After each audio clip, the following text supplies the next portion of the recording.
Chef Galaxy is a social networking platform and also a marketplace for the culinary services industry. You could look at us and view us almost like a combination of a LinkedIn and an eBay, but focused strictly on culinary services, on the food services sector. Our value proposition is, we have quite a few differentiating factors to us. The first thing is we have an inbuilt content library.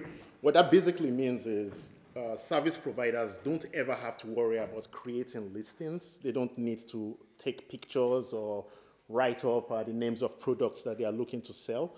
The second thing is, because of that content library, the service providers, essentially we use algorithms to match the content to each individual service provider. So essentially, when you look at it, absolutely no work that needs to be done by the service providers. The product has already been listed for them, and it uses algorithms to match what they are capable of providing to customers. The last three things essentially are elements of the first two. The first, which is, this is a platform that enables the service providers not to ever have to worry about cost modeling or pricing. Essentially, the platform is self-built and does everything for them. It has its own cost model embedded in it for any dish or any content that it has hosted. The next couple of things I'll mention real quick is it's 65% complete to date right now. It's the team that's behind this platform include myself, recently graduated from Oxford, includes a team of Americans as well as Spanish co-founders from Michigan State University in the US, as well as Goldsmiths in the United Kingdom. At a very high technical level, it's being built with Python and it's hosted on Amazon Web Services. We're looking at a market which is roughly about £30 billion just for the UK. And that market, we are referring to the catering as well as the restaurant market. Combined in Europe, we are talking roughly about a 150 billion pound market. Globally, we are probably talking roughly about a $750 million market. So almost three-quarters of a billion, almost $1 billion market. Almost a $1 trillion market, sorry. So that's really it. Chef Galaxy, pretty much a platform that does social networking, professional networking, and also a marketplace. Hello, I'm Anton Lockmantev. I'm the founder-to-be of DVDT. There will be 2 billion phones and 1/3 of a billion tablets shipping next year. And there are already two and a half apps for iOS and Android. And developers need to differentiate their software and develop it faster. Exciting new features, such as gesture recognition, emotion tracking, and so on, all require serious computational power in very limited power budget. The most energy-efficient supercomputers today solve a similar problem by using graphics processing units, or GPUs, which allows to drastically reduce power consumption and execution time. Many high-end mobile devices already have very comparable hardware, but software uptake has been woefully inadequate. GPU programming is akin to assembly programming in that it requires very deep expertise and excruciating attention to detail. This implies very high development cost and a long time to market. Correctness compatibility is an issue. Software that runs on one device correctly may exhibit very weird behavior on a different device.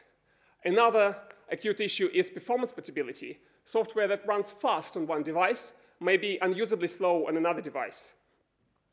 In addition, optimization and pre-release testing are typically limited to 1 or 2 devices.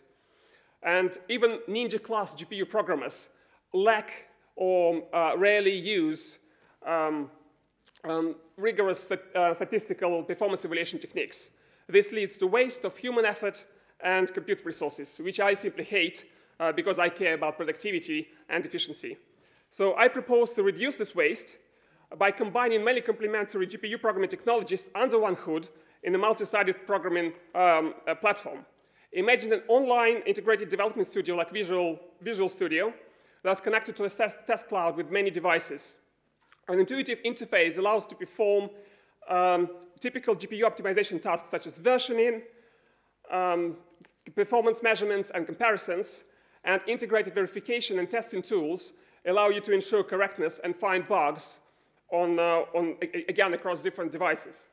But the coolest thing is that when you collect detailed information about running and real use cases, this enables to apply big data machine learning techniques and go for automatic software optimization and suggesting future hardware improvements.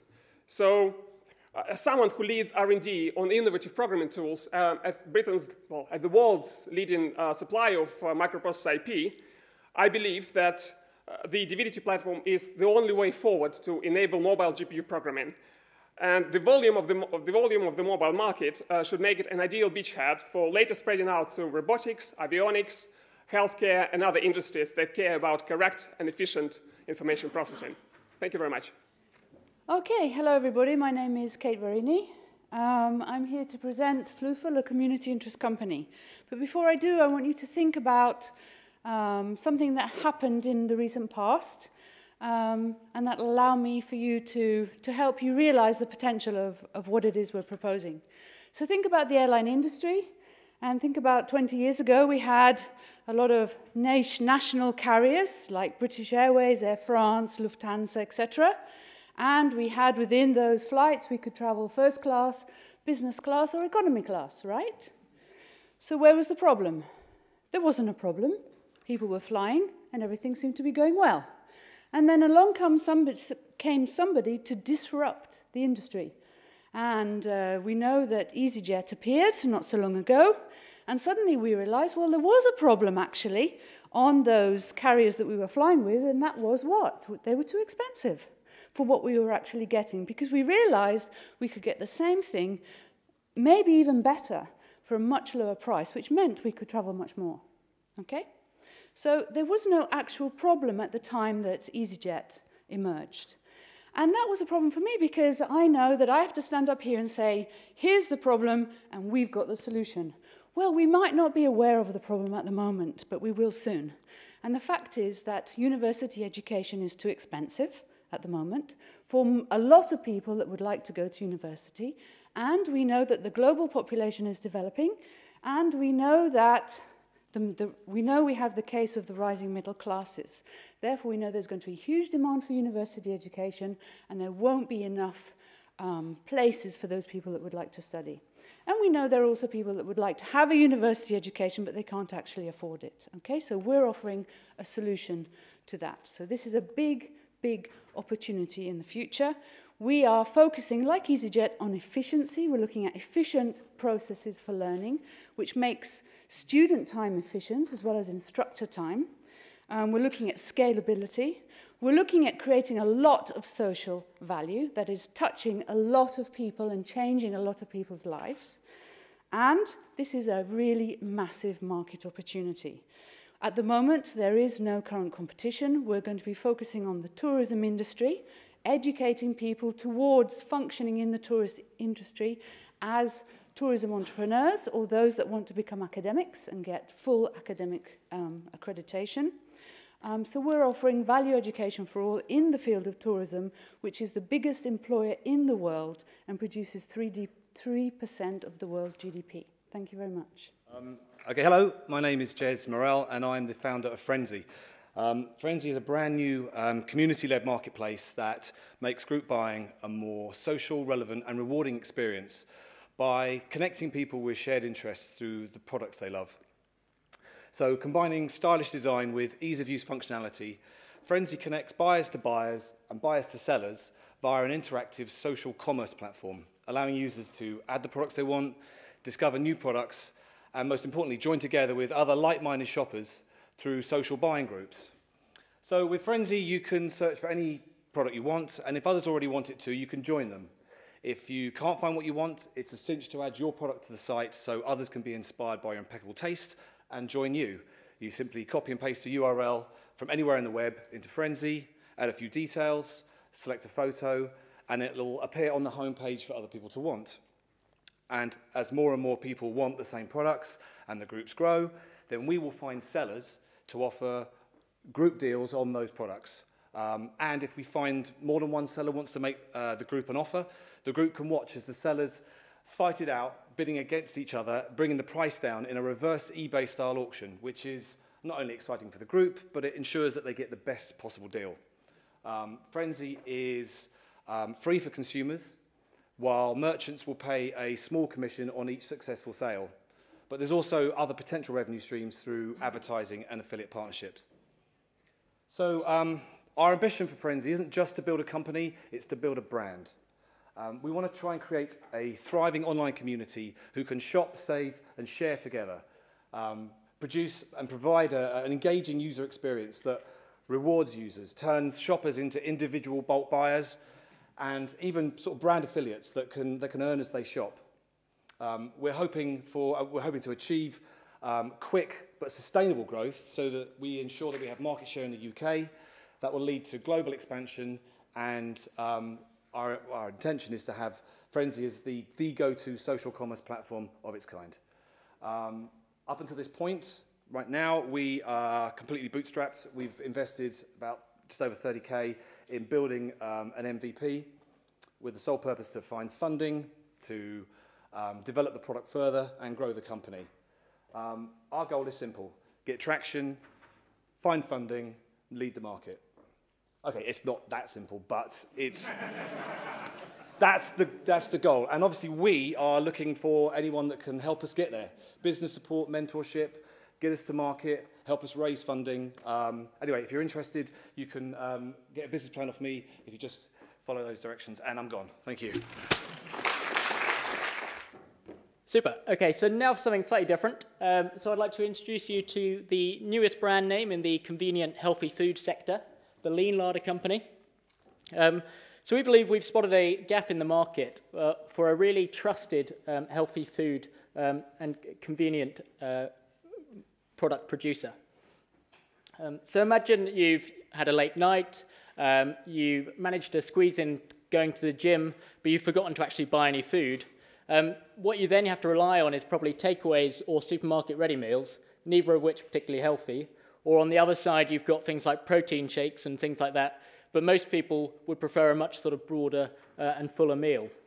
And that's what we'd like Lean Larder Company to fill the gap.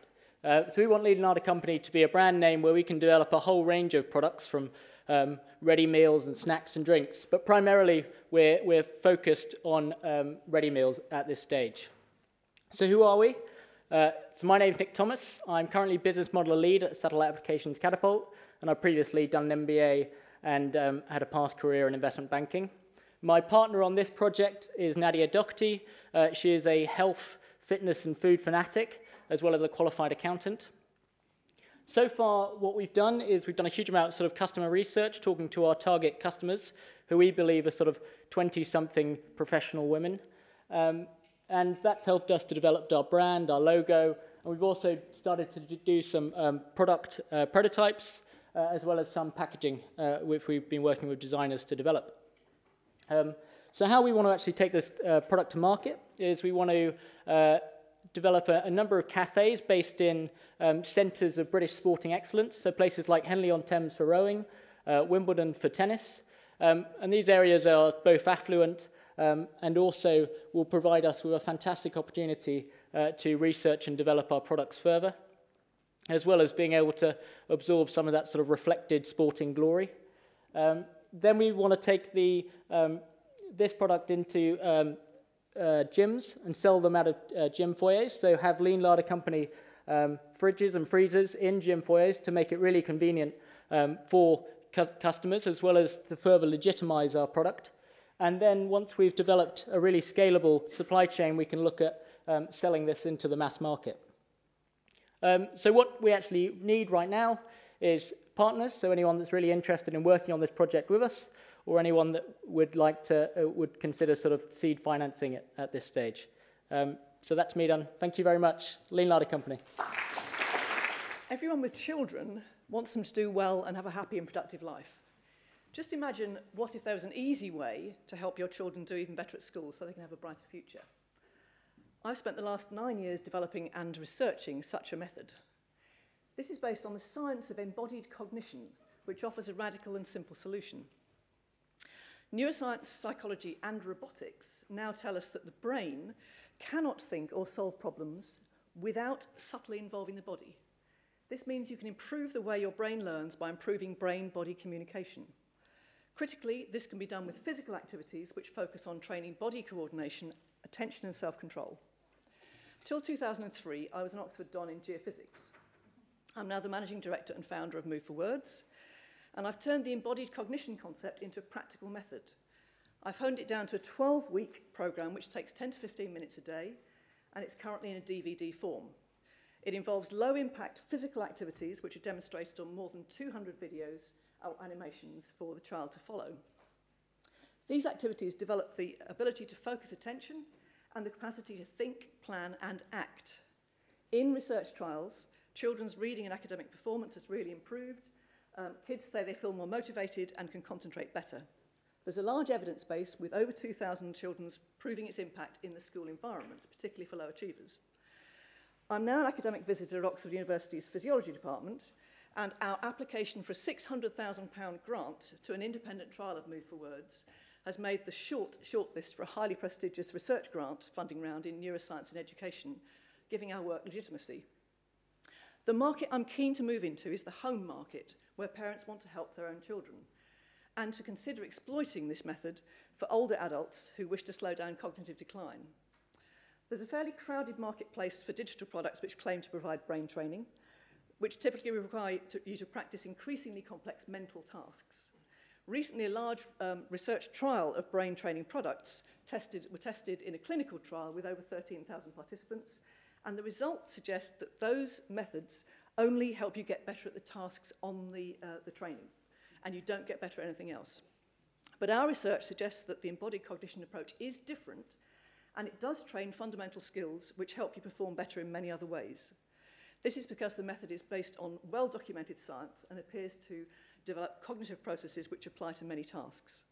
I'm looking for a commercial partner to help develop the concept into online materials or gaming formats, perhaps as apps, Wii or Kinetic games, for home use globally. The current US market for brain training products is estimated to be $1 billion a year, so even a small share of this market would offer a massive opportunity of return on investment. So if anybody's interested in working with me on this, please come to see me later. Thank you. Hello, good afternoon. Thank you, Venturefest, for this opportunity. My name is Shelley Cooper, and I have 15 years' experience developing revenue-generating digital products. I'm currently working for City and Guilds, and I'm a program manager on a customer experience program. And prior to that, I was 4 years with Oxford University Press. So as a project and program manager, I have a lot of drive, and I've delivered a lot of projects successfully. I've got a great track record.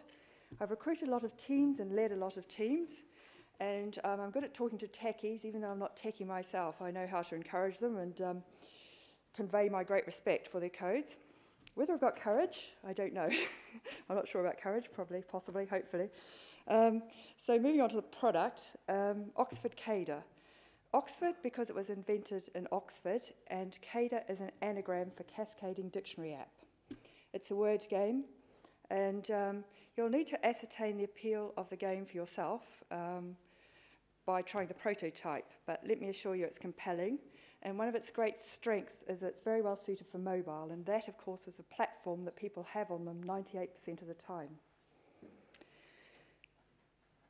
The games market is a good one to be in. In 2013, it was worth 34 billion globally, and in France, Germany, Japan, and China, people downloaded more games than any other content category. And in 2014, the same will be true of the US and the UK.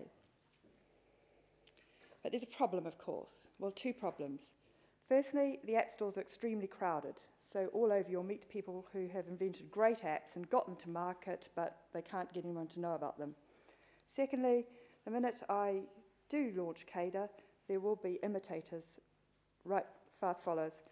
So my business and marketing plan contains strategies to get around those problems.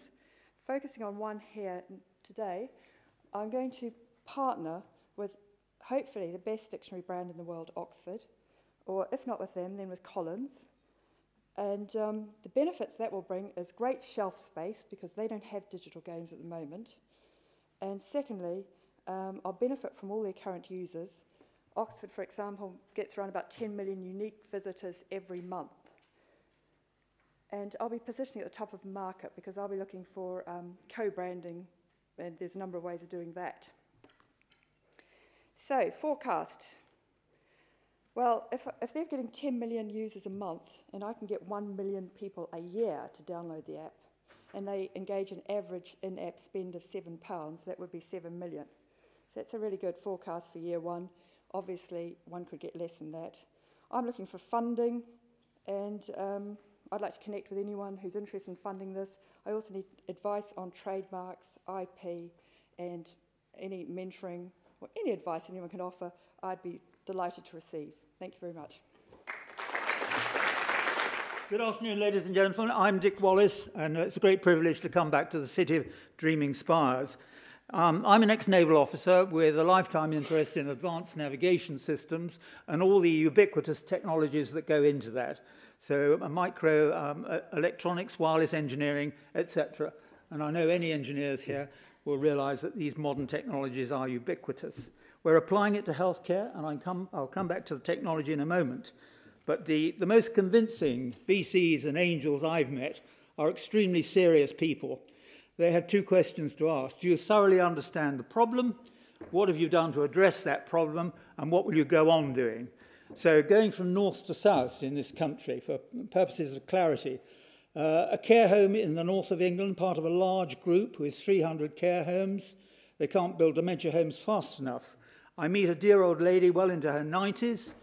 With a white stick, she goes around the skirting board and gets to the door and goes, "Let me out, let me out, let me out." That is a lockdown prison at £1,000 to £1,500 a week. It's not good enough in our country today. So part of my investigation, I go into the sluice room. The state of that is almost indescribable. I don't want to put you off your next meal. I come south to the mid-Staffordshire area for a pub lunch with Julie Bailey, who wrote this excellent book, From Ward to Whitehall. She lost her mother in Mid-Staffs Hospital due to gross neglect, and where patients were drinking water out of flower vases. I come south again to a delightful cricket club where I've been playing for longer than I care to think, having a beer with a very good friend of mine who was tasked to write the report on Mid-Staffs Hospital, QC. And over a couple of pints, it may have been 4, I say to him, "Bob, what is wrong with this hospital? What the heck is wrong with the NHS?" And being a lawyer, of course, he strokes his chin and he said, "Do you know, Dick, it's not a lot to do with medical science. It's all about culture. If you raise your head above the parapet in the NHS, expect it to affect your career." I made some comments in naval language about the similarity with Her Majesty's Royal Navy, but I won't repeat that. So, what do? Do we sit on our hands, and dare I say it in typically British fashion, let the problem go away? That's my MP, that's down to the NHS. The government will deal with that. Far better to do something positive.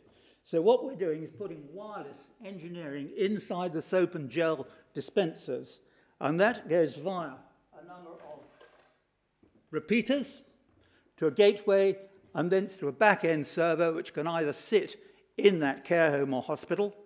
Last 2 seconds. And you build a record of hand hygiene compliance. Compliance is the key word. I'd like to discuss it with anybody interested. Hello, everybody. As you may know, flywheels have been around for storing energy around 50 years now. And they usually were bulky, inefficient, and not very useful. With recent technical improvements, we have managed to create a novel technology, and that has created a great business opportunity. This flywheel that we have developed has the capability to be charged and discharged very quickly, has a lifetime as a battery for 25 years, and is 100% recyclable. Because it's a mechanical device, it doesn't contain any chemicals like any batteries. This flywheel-based energy storage solution is possible to be used for integrating wind and solar assets into the grid hence increasing their return on investment. It's possible to be used to balance demand and supply for the grid itself, for the entire grid, giving substantial benefits to the grid operators and to the power companies, and has the capability and possibility to be installed to every single home and company around the world, helping of the rollout of new technologies like smart grids and electric vehicles. This technology has been inspired from a previous development that we did for an energy storage solution for a satellite, and has substantial benefits against any other technology available at the moment today. It has extremely fast response rates, it has very good efficiency, it has a very good mass to volume ratio, and also it's very low cost on running it. The energy industry today is currently valued at $20 billion, and it's growing year on year on substantial impressive rates. How we move forward, improving and securing our concept and ideas, we have filed for IP protection with patents. We have created a demonstrator of the technology to prove how it works and its performance. We have secured a $250,000 grant, and we're looking for another $350,000. And we plan that in 15 months of further development, we can enter the market in the UK and Thailand, and in the first quarter of 2016, and end of 2016, we'll be able to enter Brazilian, Chilean, Greek, and Cypriot market. We have already established a large network of companies who would like to purchase technology, and we have a potential order book of 75 million. Energy storage is characterized as one of the greatest technologies, and we're looking for someone who would like to share our vision, our passion, and help us shape the future networks and future energy networks. My name is George Prasinos, and I'm from SDNC. Thank you very much. Hi, everyone. I'm Michael Thornton, chairman and co-founder of Terra Recovery, here to talk to you today about something you probably haven't thought a lot about, or maybe ever, and that's trash, specifically the mountains and mountains of it we put into our landfills every year. And this is not just an environmental catastrophe, this is an economic lost opportunity as well. Prognos recently came out with a report that says that even with today's recycling rates and all we're doing, we're still throwing 5 billion euros worth of recyclables into landfills each and every year. So with all the environmental reasons to clean these landfills up and all the value of doing so, why aren't we doing more? Well, it's incredibly complicated. In the UK alone, there's over 25,000 landfills, and each one is different. No one knows exactly what's in one landfill versus another one. Records were poorly kept or not at all in many cases. And that makes it a very complicated investment for anyone to make, to decide to invest lots of capital and equipment and overhead to put one of these projects together, because you don't know what the return's going to be. You don't know if you're going to get good stuff or a whole bunch of hazardous waste out of it. So what our company, Terra Recovery, proposes to do is to be the prospectors of the landfill mining industry, to figure out where are the good resources, how can they be economically exploited, where can they go, where can the return on investment be, and deliver that as a product to our customers, the investors. And we do this through a host of emerging technology, both big data to sift through public and private records and help us figure out what's in each landfill, and a fleet of technologies such as satellites, autonomous UAV rovers, and other technologies that help us figure out exactly what's in each one and to get to a reliable result.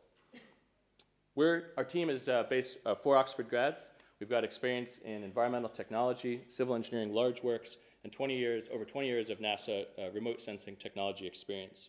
We're based out of the European Space Agency's Business Incubator and have recently just joined the European Consortium for Enhanced Landfill Mining, first of its kind in the world. We also have just created 2 exciting pilot projects, one in Germany and one that will kick off in Oxfordshire later this year. Right now, we're really looking for a couple things. We're looking for help. We're looking for additional team members. We're also looking for advisors and board members who can make the right industrial partners. And we're looking for support as we go for an investment raise later this year. What we imagine is a world where these old dumps are turned into something beautiful down the other side. And in the middle, we're pulling out amazing resources that can fuel our circular economy. I'm Michael Thornton. Our team is Terra Recovery, and we're going to kickstart the landfill mining revolution. Good afternoon, everyone. My name is David Onstank, and I'm the Managing Director at Exergy Limited. Exergy is developing low-carbon exhaust energy systems for the heavy vehicles. Systems can be retrofit without vehicle modifications and offer 10 to 20% fuel and carbon savings and 2 to 3 year payback without subsidies. Markets exceed £50 billion, providing a rare 1,000x blue ocean investment opportunity in one of the world's largest energy-consuming markets. High-pressure exhaust energy systems combine advanced thermodynamics with high-temperature turbines to produce up to a third of engine power from normally wasted exhaust energy. This reduces the amount of fuel consumed in diesel engines by about 10 to 20%. Exhaust energy works better in off-road, inner-city, and rural applications and costs 1/3 that of full hybrids. Because exhaust energy works during acceleration and cruise, while hybrids work during deceleration and idle, exhaust energy is synergistic with hybrids and can be combined for higher total fuel and carbon savings. We are targeting European truck, coach, and off-road vehicles that consume 100,000 pounds in fuel per year or more. In these markets, we can save customers 10 to 20,000 pounds in fuel each year, offering a very favorable 2 to 3 year payback without subsidies and tremendous savings over the life of the vehicle. After 10 years of technology, patent, and market research, we are confident this is a rare blue ocean opportunity. Foundy recognize it's really difficult to find the right person for your startup, to find the right people for your early stage business. Well, what Foundy does is it connects, we're creating a community of startup-minded individuals and startups across the country, potentially internationally, and we are developing a matchmaking engine. We're nearly complete, looking to launch fairly soon, which enables us to push matches and related people for your startup. So if you're looking for a tech person, you're looking for a finance person, we're going to hope to connect them all together and find the right person for your startup to enable you to move from idea to actual reality. We're looking for startup roles. We're looking to offer co-founding opportunities just for equity and to negotiate the equity that you're looking for based on our equity negotiation system. So Foundy has been developed. We had some seed funding, initial seed funding. We developed the products, but we're looking for traction to take it to the next level. Who are we going to work with? Well, we've got 3 key revenue streams. Firstly, startup roles. That's whether it's co-founders, whether it's graduates coming through the milk round, or whether it's people already in the startup world, connecting them up with startups to find the right people who are invested and have the vision for your company, who love the idea. So we'll take a cut of every single startup role that we offer, a single fee. We're looking 300, 500K, very, very conservative estimate. We think with sort of 500,000 startups started last year in the UK alone. Whether we look across the board to other countries, it's a potential growth quite significant there. Secondly, we're looking at sort of co-working spaces, incubators, and giving them a home for their startups. Too many times, one of those places you see post-it notes advertising jobs, advertising which startups are in there. Well, we want to give them a digital place to connect and communicate with a stream to connect these companies up and to share what's actually happening. Thirdly, universities. We have some initial interest with some universities near us who are interested in taking this idea and applying it as kind of a white label, self-hosted intranet solution that will connect up departments, research, entrepreneurship, and matchmake and find the right people. So our matchmaking engine needs to go some growth there, but that's kind of where we're looking at. Competitors, Co-Founders Lab, we love what they do, but we think we're much bigger. We think we can become the home for startups on the internet and develop technology to support that and understand that digitization of the physical world and bring those people closer together. So we're looking at Swansea is where we're based, but we are globally minded. So yeah, Foundy, the home for startups. Hello. My name is Peter Lilly, and I'm co-founder of a company called Idealize. And we built a platform that any website or mobile application can attach to. And then their users can search that website by the travel time and transport mode of their choice. And the best way to understand the value of that is with an example. So I want you to imagine that you're looking for a property. You go to any property website and you put in the sum of money, number of bedrooms, and then it will say within X miles. And it will draw a circle like that, and it will show you the properties within. But wouldn't it be better if you could search by 45 minutes drive time at 7:30 in the morning, or underground, or mainline train? Because when you pull all of that together, half of the results that you're currently being shown are completely irrelevant. You can't get there in the time available. More than that, half of the results that you would be interested in, you aren't being shown at all. They're completely missed. They're missed opportunities. The net of it is that travel time doubles the number of relevant results. Now, an investment audience, you'll need to know we're EIS approved. We've raised 190,000 so far from 5 angels. We've raised another 130,000 from grants and director loans. We have a UK patent already awarded, and our US patent is progressing nicely. Our UK revenues currently fund our UK activity. And they're revenues from people like Propertywide, owned by the Countrywide Group. Interesting, they have run this alongside a distance-based search, and they're seeing 3 times the number of conversions. So for everyone who clicks through on distance, 3 times as many will click through and convert and look for the property details when they search by travel time. We're live with Zoopla, and we serve 1 search every second for them. It's not just property, though. Visit Britain go live later this month, and you'll be able to find hotels by the travel time from a conference center, for example. Google and Bing both resell our travel time, and we had interesting conversations with both of them. They both said, it's very cool. Actually, we're not going to build it. Can we just partner with you? So that's all very cool, but we have a view. There doesn't seem to be a competitor to what we currently do anywhere in the world. And we've trialed this now in France, Germany, Spain, Italy, Japan, Brazil, Russia, India, and China. We're live in the UK, we're live on the east and west coast of America, and we're live in Thailand, where Nissan said, could we build a dealer finder for them? And so that really brings us to why we're here. We're looking for advice, and we're particularly looking for investment once we've proven the market in the UK. Now, more than most people, perhaps, given the nature of our business, I'm aware that time is money, and I've taken plenty of your time. Thank you very much. Good afternoon. My name is Leon Marsh, founder of Innova Design Solutions Limited. Innova was founded to develop and commercialize innovative body sensing solutions for optimal health and performance. To help set the scene then, you may remember back in 2004 at the Athens Olympics, Paula Radcliffe, as shown in the picture, failed to finish the marathon, and the reason for this is because she had severe heat illness. In addition, you may remember last summer, the 3 SES soldiers that sadly died whilst training in the Brecon Beacons.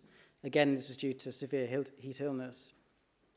Innova Design Solutions is developing a non-invasive, real-time solution which monitors continuously, sending wireless data to remote devices to prevent exactly that, heat illness, and that also will enable athletes and the like to improve their performance.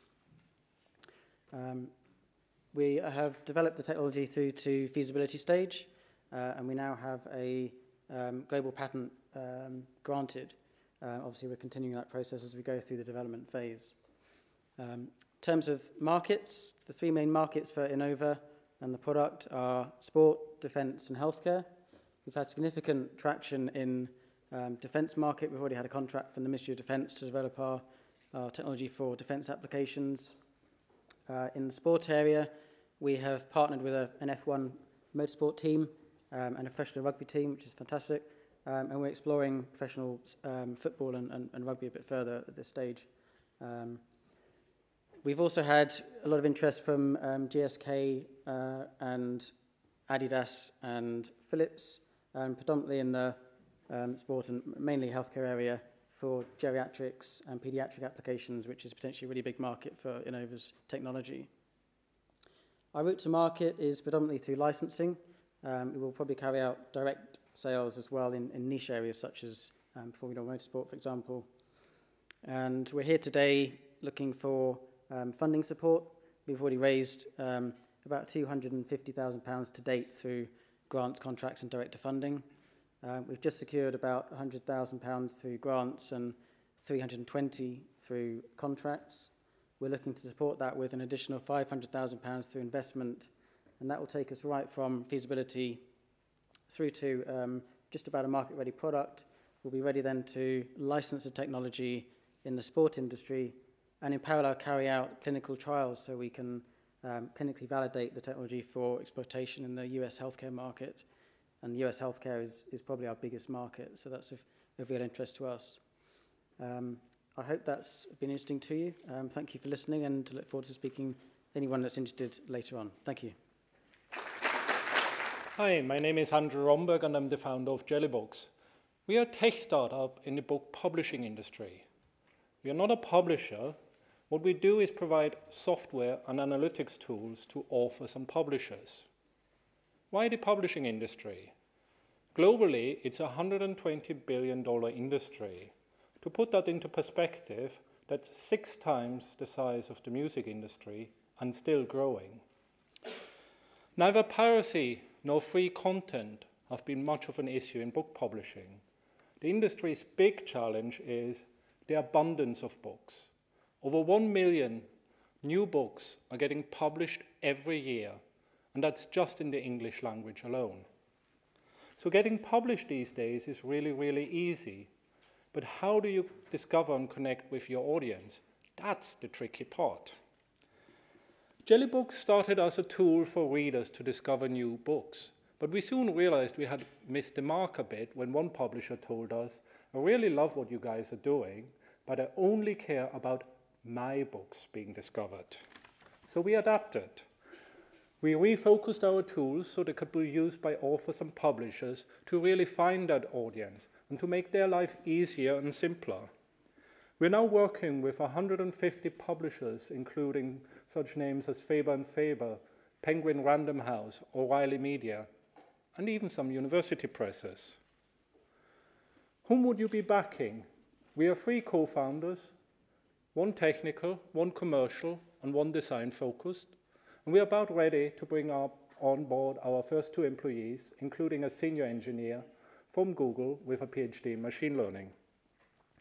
I myself have a science PhD from MIT and have worked for numerous startups, including Skype before it was bought by eBay, and for Gate 5, which was bought by Nokia and is now Nokia Maps still.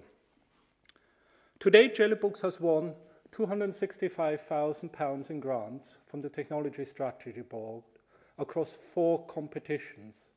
But to unlock our last and biggest grant of £180,000, we need to raise angel funding. So if you're interested in shaping the future of the book industry, I would love to talk to you afterwards. But in the meanwhile, we also look for help and introductions to raise £200,000 to £250,000 in seed funding under EIS. Thank you. Hello, Andrew Weaver, Lawyer Fair. This is a 1-slide presentation. I'm sorry about it. Oh, 2 slides. Thank you for bringing the second one up.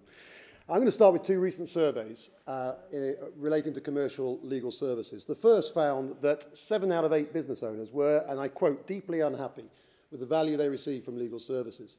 The second one was that 52% of business owners actually prefer to muddle through themselves than seek external legal help. So there's evidence of real market pain, but also of real latent opportunity. And the market is generally undergoing dramatic change. The investors are piling into legal services, and you wouldn't have thought that many years ago. In the United States last year, $458 million invested in legal startups. And in the UK, a £25 billion low innovation market space is not surprisingly receiving post-deregulation a lot of investor interest. And it's an online battleground for change. Just to give you an example of what's going on, there are 2 million legal searches per day on Google. And Quality Solicitors' marketing brand has 100,000 online searches per month. And into my little space, and while 75% of consumers have used comparison services, only 1% so far have used the embryonic legal comparison space. But the embryonic comparison space is all about price. It doesn't work for the commercial market. It delivers very poor outcomes for the business owner and for the high-quality commercial lawyer. So Lawyer Fair is transforming the online legal procurement process for the commercial market. For the business owner, we provide a free service that delivers choice, competition, and accountability with the lawyers. Our panel are all pre-approved, and they sign up to our own code of conduct. And they compete for the work. And the model is evolving into a model that will provide information and insight, business intelligence, data-driven metrics, and evidence of value with lawyers, not just price comparison. And that's wanted on both sides of the fence. And we can't provide a premium service if we haven't got premium suppliers. And we realize that unless we provide that level of business intelligence for the lawyers, they're not going to join us. Proof of concept is already up and running, has been for 6 months. We're post-revenue. We've generated hundreds of different leads and market interactions. And we've also got an article in the Telegraph recently on legal disruptors. We've got loads of early adopter love and market feedback, and also a quote from a potential long-term investor looking at an ion exit, a long-term investor and acquirer who said, Lawyer Fair is an interesting opportunity and potentially good fit. I conclude with the Harvard Business Review last Friday. Industries most susceptible to disruption are those selling information-based services. Lawyer Fair is transforming the way that business owners can find, compare, select, and manage and review their lawyers, but also for the good quality lawyers, how they can find, filter, and compete for good work. We're looking for £130,000 seed SEIS capital. We have 30,000 already. But we're not only looking for investors, we're looking for exceptional people who can join the team, which is, at the moment is an operational team of 1, who can join the team and help us drive online B2B, digital marketing, and create a really awesome user experience for the legal services market. Thank you very much for listening. Come and find me if you're interested in more. Good afternoon. I'm Nigel Bassett-Jones. My company is Hong Feng, and we're here today to invite support to develop a rubber tapping machine. We're seeking £100,000 in investment to take the concept to prototype and to patent stage. Having done that, we would be looking to share in the income streams arising therefrom from licensing. I'd like to address 3 questions. The first is, why should you invest? Second, what is the product and what is the market? And finally, who are you investing in? Well, firstly, we think it's a classic investment opportunity in the sense that the initial outlay is not great, but the potential revenue is, in fact, enormous. Latex, natural latex, is in considerable demand, and that demand is growing in large part as a result of the growth of the automotive sector in Southeast Asia. There's a huge shortage of skilled labor in order to harvest the latex. And that shortage of skilled labor is growing as a result of urbanization. Tapping trees is a skilled occupation, and as a result of urbanization, the rubber tappers are migrating to the cities. So at the very time that the Southeast Asian governments are seeking to expand their production, the capacity to deliver is declining as a result of the shrinkage in the labor market. So what is our product? Our product is a rubber tapping machine. There are other machines out there. Typically, they are designed to take the skill out of the tapper and put it into a machine. What differentiates our product is that we dispense with the tapper. Also, all the machines can be set to cut simultaneously, whereas using a tapper, you have to walk from tree to tree. So that's why our product is different. As you can see, there are 2.5 billion rubber trees in Southeast Asia. There are 2 market segments. Typically, you have the very large plantations, and then you have the smallholders. Our intention would be to target both, but initially probably to target the smallholders, because that is where government interest lies. So, who are you investing in? You're investing in Paul Shao. Please stand up, Paul. Paul is a graduate engineer, and he has been working as a prototype developer in the medical science, medical appliance sector. His last major project has delivered revenues of 40 million. Thank you. Hi, I'm Fiona, and my company is called Yopunky, and this is our first product we're making. It's called Don't F With Me. It is an animation app for teenage girls. So far I've raised 60,000 from angels. I'm raising 140 by the end of July. And we're from Australia. So what I'm doing in Europe is I've been polling teenage girls. So I've got a prototype of the app on my phone, and so I've been hitting up girls who are out drinking in the parks in Amsterdam, in Vondelpark, in Berlin, in London on the South Bank, and I'm going to Ireland tomorrow, and I've been seeing what they think of the app. And what stories they tell me, and they love it. And once they start, you know, the stories are don't get into the trunk of a taxi unless the driver knows you're in there. So they're pretty wild what these girls are telling me, and they really like the idea of sharing these stories. So you know that's great. They like to brag about drinking, but I've got a hidden agenda, and my hidden agenda is to get them talking about sexual abuse. So there's 8 billion people in the world. Half of those are women. A third of them have been raped or sexually abused. I think it's appalling that we've got these amazing little phones and all this technology and that kind of barbaricism that is still happening in the world. So my idea is to connect 55 million teenage girls who have smartphones and give them tools to tell stories.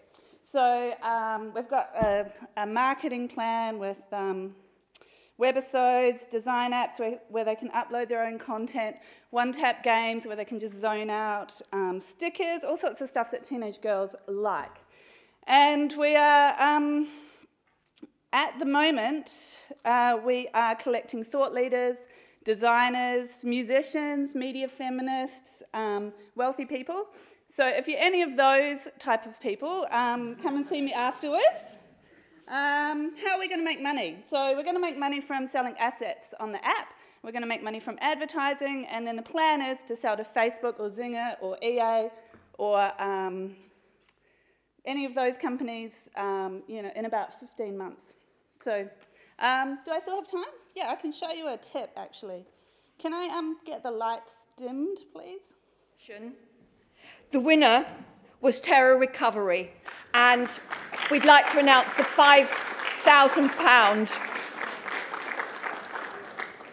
and they will also get a picture OEI. If you'd like to come up.